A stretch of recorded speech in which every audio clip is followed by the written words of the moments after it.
Welcome to Renewable Now's Business Side of Green with your host, Peter Arpin.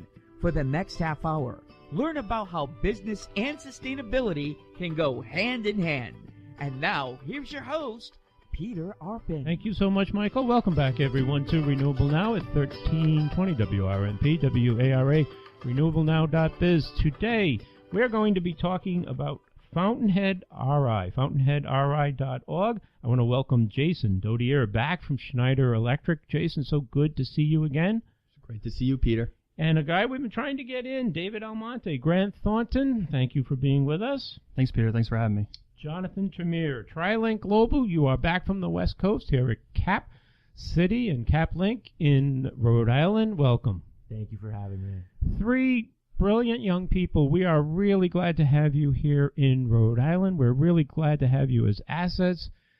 We love the fact that you are thinking not only local but national and international. You're thinking about the issues here and around the world and how Rhode Island hopefully can model some changes, primarily focused here with a group of millennials, of young people who have mixed reviews at times, right? Are they too selfish and self-centered, or are they really going to change the world? Well, today we're going to convince everybody that, in fact, you will change the world. I think, David, you jump in first. You're talking about empowering future leaders, right? What a great thought. But tell us about that concept and how you're going to do that. Right. So I think initially the reason that we started FountainHead Rhode Island was to promote growth, to give back, an opportunity to work with generations before and generations that come after, to provide guidance. A lot of baby boomers are going to be retiring soon, and they're going to look to our generation to step up, and we need to be ready to take charge of that. The generation that comes after us is going to be looking to us for guidance, and we need to be prepared and train them so that way they can help us out when it comes to that role. And Jason, you've spent a lot of time overseas. How do you see Rhode Island right now? How do you see the mix of millennials, whether they're collaborative, whether they represent a lot of intellect in different industries or academia? I mean, what are the resources you have? Well, one of the things we're seeking to do, Peter, as David was just saying, we want to open up the eyes and the mindset of millennials, Generation Z, and everybody really in the state to the opportunities that lay outside. Having been overseas for 6 years and seeing the dynamics and the diversity that take place in a lot of these countries, we want to be able to transfer some of that knowledge and show them that Rhode Island could be that light on the East Coast in the U.S. to maybe host their sales or marketing headquarters, to partner with some of our educational institutions, and more importantly, raise awareness to the demographics and the different institutions and organizations that are made available to them. And I didn't see a platform really in Rhode Island that was pushing that. You know that we worked actively to try to bring some of these startups and innovative companies. We want to really assemble that A-team of young leaders that can collaborate, meet with these individuals, and work with the different generations to get these things done and have a positive impact in the community. We're going to look back in a minute or two and talk about prior events, which were part of the impetus for what you're doing right now. But, Jonathan, a lot of people would say, well, you're still pretty young. Are you that experienced enough? Have you learned enough for this movement, for this impactful movement? What do you think?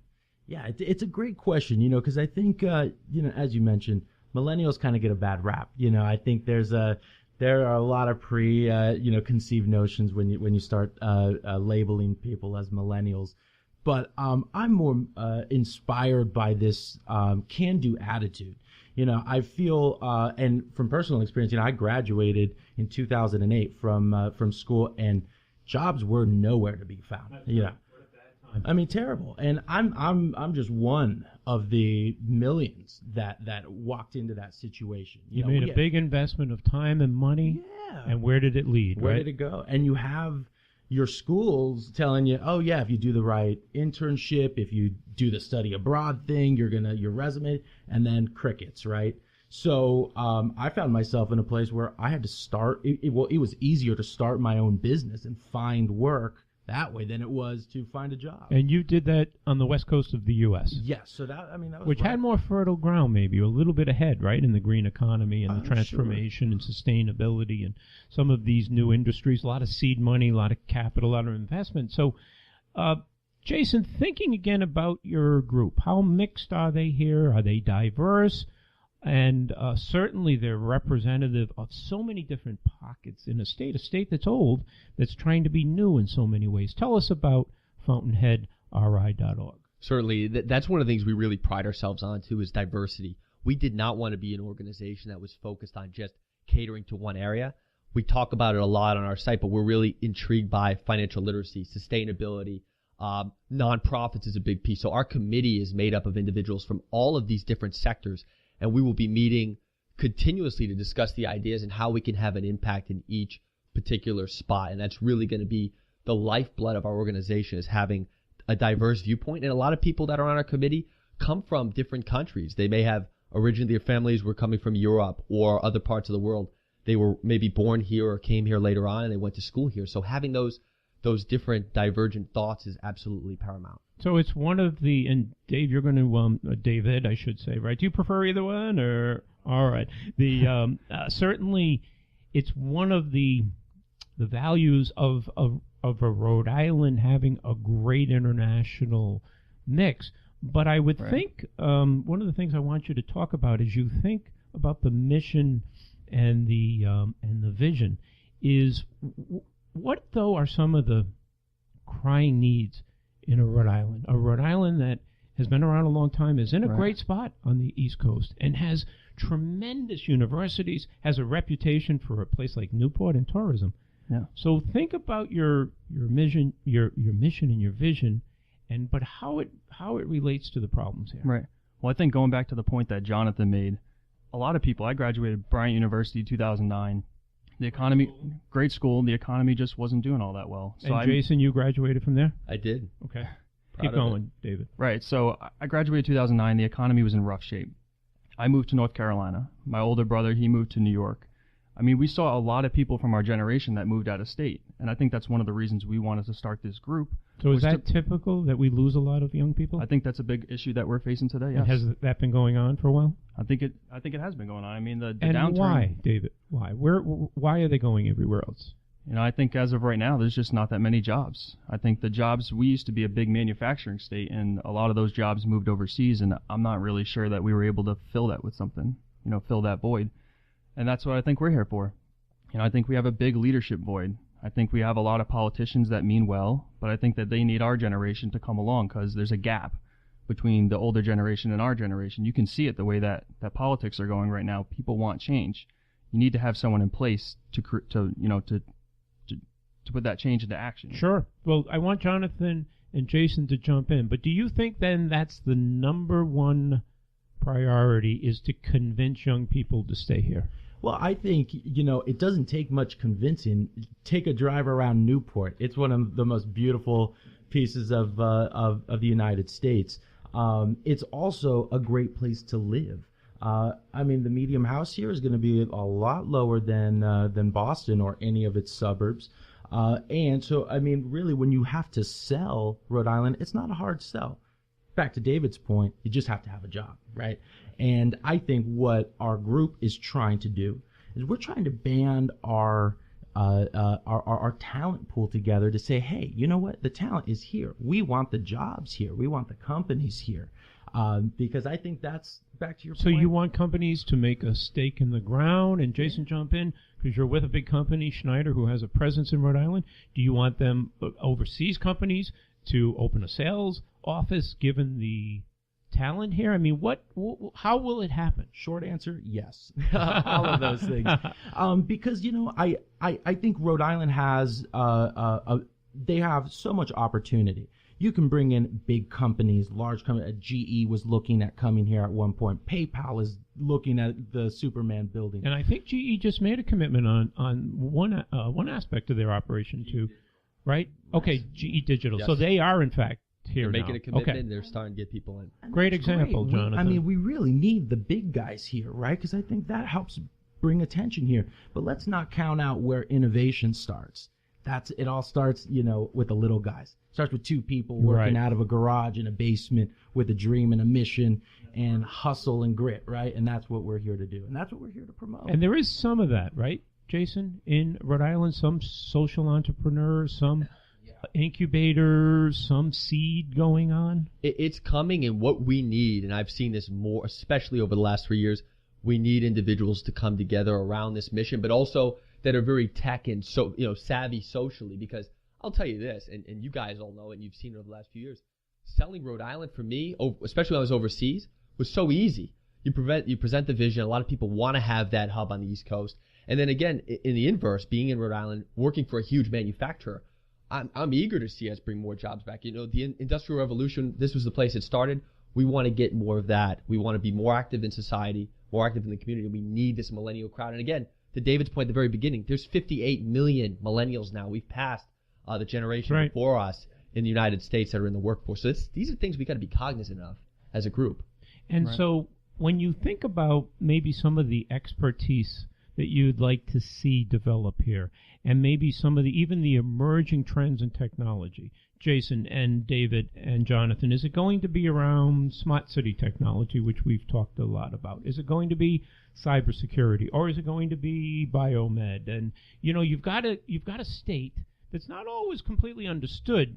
Jason, I'm sure there's a lot of people who had no idea, right, what a Rhode Island was or where it was, but you've got a state with this long industrial background. So tell us what the landscape would look like. What would you try to grow here? I definitely think, and Jason, you can talk more about this, but the smart city initiatives that are going around the country, I think, is huge. I think personally, we just need to look at Rhode Island and figure out what we can offer. We're the ocean state for a reason, right? So when it comes to wind and solar, and we have plenty of opportunity to grow that type of industry, and that's fine. But like I said, the jobs moved overseas. We have to fill it with something. I think it all starts with, our group is all about leadership, sustainability, and financial literacy. So, David, what do we have to offer? Is it natural capital? Is it education? Is it quality of life? Is it less traffic? Is it access to Boston? I mean, I don't know if it's less traffic. If people are listening, what do we have to offer? We definitely have less traffic. Well, that's good to hear. But you know what? I think it's worth giving some credit to what we're doing right. What would that be? Well, Social Enterprise Greenhouse. They're an incubator here in Providence with a mission to build this wonderful community of social entrepreneurs. They're giving them resources, giving them training. We've got Beta Spring here. Mass Challenge has come to Rhode Island. So we have to give credit. There are a lot of people working on this. We are just one of the groups that are building this wall, right? But you're one of the few that's trying to capture young talent and herd that talent together, right? On a big way, on a big scale. And I think one of the most powerful things I've learned is providing a platform to be heard by others. And that's really, at the end of the day, one of the big core messages and tenets of what we want to do. So all these organizations are doing phenomenal, but we want to be that sounding board and a community to also give them ideas to be better, but also let them be heard and share those messages and be an active collaborative portal among our millennials and other generations. And before we go to break, I want to look back a little bit, and we'll pick this up after we pause. But you're not brand new. You guys have done some things together, and that has really helped bring you to where you are today, where you have a full-time organization and you have the site, and you are helping even already to promote some great events, some nonprofits, some things going on in the state. But on a retrospective, what have you done? Meetings, events that have helped lead you to where you are today? So I'll say that one of the thing that really started some of this stuff is we put together an event, and we've already had 2 events at the Dorrance in downtown Providence, beautiful location. And basically, we carefully looked through our individual networks of people, and we hand-selected certain millennials from different fields to come for the first one. It was an astounding success, and we decided to do it a year later at a much larger scale and starting to highlight some of the nonprofits as well. And it was an even bigger success, and people were raving about, wow, it's a great chance to be together, and they were collaborating, and a lot of people left that event with new potential ideas and synergies and partners, and we're hoping... You. It surprised how big, how fast. It surprised us. I mean, David, you were there. It started with a phone call between myself, Jason, and Nick Denise from Duffy and Sweeney, and it basically blew up into this group that we have today, where it's now 20, 30 strong, counting contributors to our site, providing content to people all over the country. Well, and I think that shows, right, in the early stages, the kind of momentum, the kind of intellect, the kind of people you can bring together. And again, you mentioned the word misunderstood. These are people that are not always completely understood, either by their parents or society or business owners. But if we tap into the kind of talent and enthusiasm and new ideas and the ability to look beyond what we have today, it will be unbelievable. And when we get back, we'll talk about that, and we will also talk about something you touched on, David, financial literacy, sustainability, and really, what should a state like Rhode Island look like in the future? Give us a minute. We'll be right back on RNN.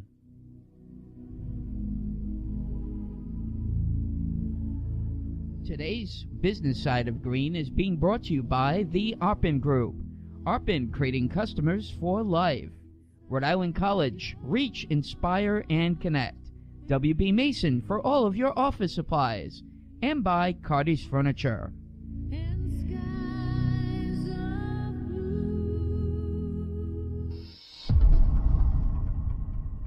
This is RNN. Here's a question for you. When electricity is generated with natural gas instead of today's most used source, how much are CO2 emissions reduced? Up to 30%? 45%? 60%? The answer is up to 60% less. And that's a big reason why the U.S. is a world leader in reducing CO2 emissions. Take the energy quiz, round 2. Energy lives here. Want to feel more vibrant, grow your business, and heal the planet? RNN Greenzine is a free digital magazine featuring fresh stories about how to live the good life. Leaf through humorous columns, profiles of thriving green businesses, and much more. Visit renewablenow.biz to sign up for a free monthly subscription. That's renewablenow.biz. RNN Greenzine. Do good, feel good. When I grow up, I want to be a new pair of blue jeans. When I grow up, I want to be a kid's first computer. I want to be a warm place on a I want to day. be a football I want to be a bike that races around the country. I want to be a bench on a forest trail. When I grow up, I don't want to be a piece of garbage. And if you recycle me, I won't be. Give your garbage another life. Recycle. Learn how at iwanttoberecycled.org. Brought to you by Keep America Beautiful and the Ad Council. Thanks so much for staying with us. Jason Dodier, Jonathan Ter Meer, and David Almonte. And by the way, shout out to your dad, who's a wonderful leader here in Rhode Island. Thank you. Are with us, and we are talking about empowering future leaders, in this case here on the East Coast of the United States, through a new organization, not so new really, but certainly new in terms of vibrancy and organization and having a virtual and physical presence, and that being FountainHeadRI.org. So as we talked about past events, Jason and David, you step in, Jonathan as well. What about future events? Will they be more often? Will they be smaller? Will they be larger? What will they lead to? How will you both virtually and physically engage this audience? Right, and Peter, like we talked about earlier, we have that big event at the end of the year that we're known for now at the Dorrance. Great location, tons of people. Last year we had well over 100 people. In the meantime, we want to make sure that we capture our audience and we keep everybody involved. So we have obviously the platform, the FountainHeadRhodeIsland.org website. You can follow us on Twitter at FountainHead Rhode Island. We want to provide content in terms of the website, but we also want to provide these micro events that we're going to start going on, whether it's, meeting up for coffee, 20, 30 people. But we're going to have these events throughout the year, all culminating to our huge event at the end of the year. And so those will be occurring on a regular basis. They could be spread out kind of around the state. Yep, around the state. And obviously, definitely keeping it into different topics to Rhode Island. You'll talk about. Different topics based on what we see as a need in the communities. Yeah, see the long term or even short term, right? So some of those things really flip-flop. They change on a day-to-day basis. They do. It's unbelievable. If we get a crisis here around weather, as an example, right? We've got a huge coastline. We have hunger issues. Right. But I was thinking about, David, you mentioned financial literacy, and I want you to describe that. Describe your work, local, regional, global, maybe part of the Grant Thornton, maybe not. Right. But then also, I want to expand on that. other areas of expertise for Fountainhead? Right. So thank you. I mean, I love to talk about financial literacy. It's a big passion of mine. You mentioned my dad. Growing up, I was telling everyone beforehand that, before we could leave the kitchen table or after dinner, you had to answer a math problem. And whether it started with you have 2 meatballs, someone ate one of your meatballs, how many meatballs do you have left? But we had it instilled in us from a very young age I'd still be sitting at that table. I'm wondering why the guy didn't eat both meatballs. Yeah. I mean, I would have eaten both of them. And the dog was jumping up with the answer, right? You got it. So it's been instilled in me. It's been instilled. I have four brothers. There's 5 boys. It's been instilled in us ever since I can remember. And now that I graduated from college and I'm very involved, I'm in the accounting world. I'm a CPA, so I'm very involved with the AICPA, professional organization, over 400,000 members. And I sit on the National Financial Literacy Commission, and we help spread financial literacy awareness to Americans all across the country. I've headlined media tours, live TV, live radio, taped radio. I probably do 2 to 3 interviews via phone or email a week, just trying to promote financial literacy, whether it's credit card debt, student loan debt. I think we can all relate to the fact that, we went to Bryant, you know how expensive it is. It's worth it hands over fist, but it's tough if you don't have a budget put together and realize that, you signed for $40,000, $50,000, $60,000 and you're going to have to pay that back. What do your monthly payments look like? Can you afford that with the job, the major that you went to school for? My kids who are just finishing up school always say, why didn't they teach us in school some of the basics?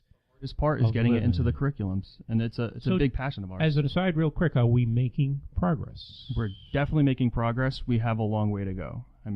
Student loans is $1.3, almost $1.4 trillion, growing at a rate of over $2,800 a second. So we have a lot of work to do.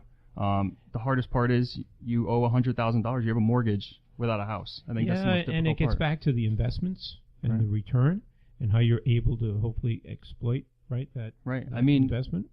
Utilize community colleges. We have Community College of Rhode Island, grade school. I went there for my associates. Absolutely. Get your prereqs out of the way without going to a 4-year school and then transfer. And there's all sorts of changes, right? There's charter schools. Jason, Jonathan, what else? What are some of the other issues, expertise that you'd really like to tackle going forward? Well, I'd say, and we've seen this, Peter, already with some of the nonprofit stuff you and I have talked about. I had an eye-opening experience. So like David, in parallel, my passion's with energy management and sustainability. So being overseas and going to a lot of places and educating them on energy, because if you don't have access to good, clean energy or the right resources, a society will falter and ultimately perish.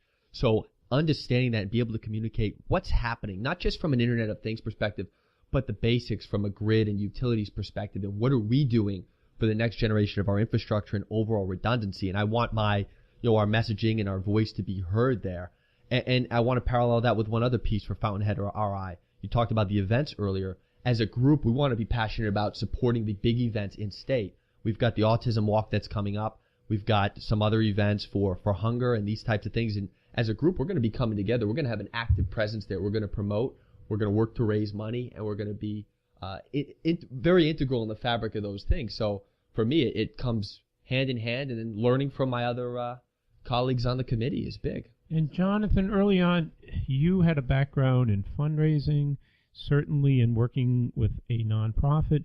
You're actively involved here in Rhode Island, as an example, on social enterprise. Can Rhode Island become one of the major players, and is that really the new style for millennials? There's really no other way, as an example, to run a company. You're not going to get investment. You're not going to get seed money unless you have really strong CSR. Like, how do you view that in terms of what you're trying to achieve here at Fountainhead too?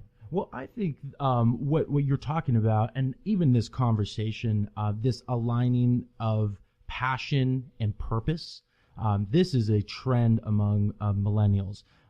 In fact, when you look at a recent study done by Morgan Stanley, 84% identify as impact investors. Fantastic. So this is a much larger thing, that our money can do good and do well, right, at the same time. So I think what Jason is talking about, getting millennials involved in the community, that's one part of it.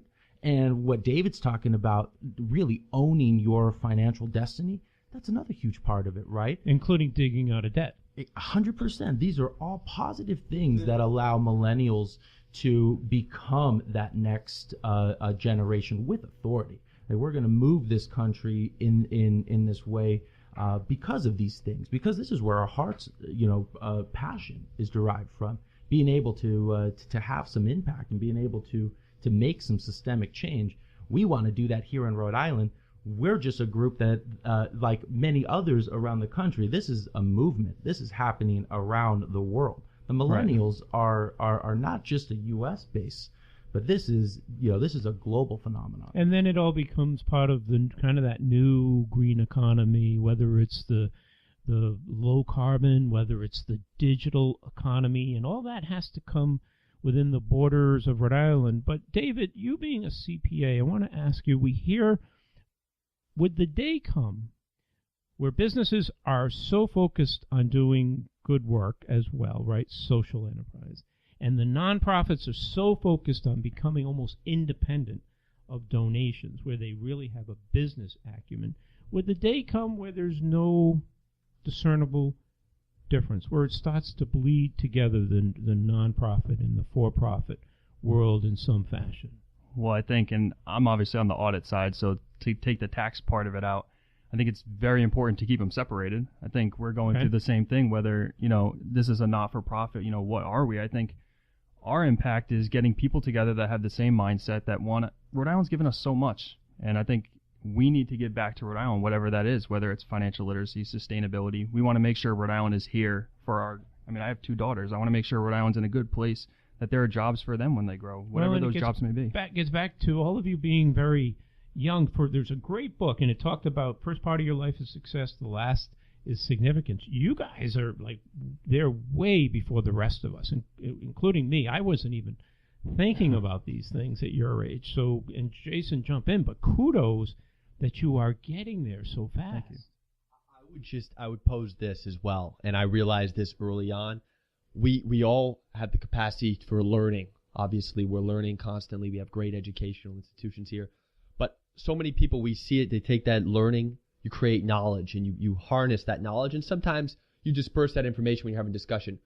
We want to take that learning, all the learning among our group, and turn it into action. That's really what it's coming down to for us. And yes, we may be a little earlier on in our stage of life to want to do that, but as a group, we've seen that that's what's going to drive the change that Jonathan just talked about that's happening in the country, taking our individual learning and moving it forward. So that is a great point. I heard somebody say the other day, faith without action is just dead faith, right?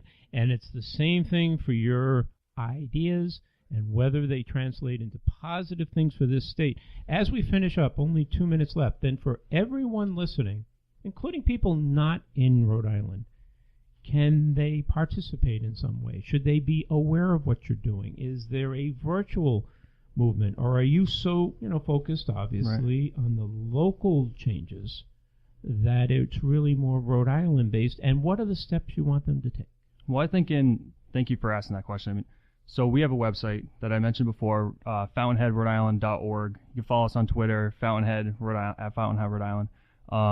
We're all about content right now. We have, obviously our name is Rhode Island, but that means that all the changes, we want Rhode Island to be at the forefront of that. But we're doing big things all across the country. We have collaborators from the West Coast. We have Jason from DC. But obviously went to school here in Rhode Island, is, always coming back to Rhode Island. Has good roots here, yes. Right. So the content, I think, is there at all times for people from the virtual standpoint. Our expertise runs the gamut. Investment advisors, CPAs, lawyers. I think we're on the right path to doing big things, and I think that we'll just continue. I think you make a great point, and there's 1 minute left. Content is king. Content is king. So you have to create audience, you have to create awareness, but you all have big organizations that you can help build your. Jason, you mentioned networks, and you have tremendous global network, and you're trying to bring some of those people and their attention and their resources so they think about Rhode Island, right? And at the end of the day, you want them here and investing. That's exactly right, Peter. That's the end goal, and we're giving them the platform to finally do that. Well, kudos to all of you, Jonathan and Jason and David. Thanks so much for being in. Again, it is FountainHead RI, FountainHeadRI.org. and it is about empowering future leaders. I'm Peter Arpin for Renewable Now and RNN, the network that brings you the business side of green.